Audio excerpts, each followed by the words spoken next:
Photoshop CS2 তে খুব সহজেই প্যাটার্ন তৈরি করা যায়। এর জন্য আমাদের রেক্ট্যাঙ্গুলার অথবা এলিপস মার্কারি টুল সিলেক্ট করতে হবে এবং আমরা যেই অংশটুকু প্যাটার্ন তৈরি করতে চাই অর্থাৎ একটি ইমেজ থেকে আমরা ইচ্ছা করলে প্যাটার্ন নিতে পারি। এবার মার্ক করার পর ইমেজের উপর আমরা চলে যাব ফিল্টার মেনুতে। ফিল্টার মেনুতে প্যাটার্ন মার্কার নামে একটি অপশন পাবো।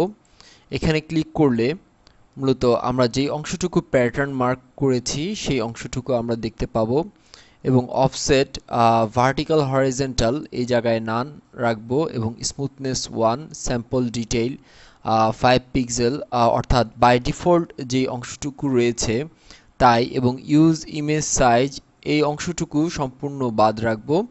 এই অবস্থায় আমরা যদি জেনারেট করি তাহলে আমরা দেখতে পাবো যে আমাদের প্যাটার্ন অর্থাৎ যেই আই পয়েন্ট আমরা তৈরি করেছিলাম সেইভাবে আমাদের প্যাটার্ন তৈরি হয়েছে। এই অবস্থায় আমরা যদি ওকে করি খুব সহজেই আমরা আমাদের কারেন্ট স্ক্রিনে প্যাটার্ন দেখতে পাবো।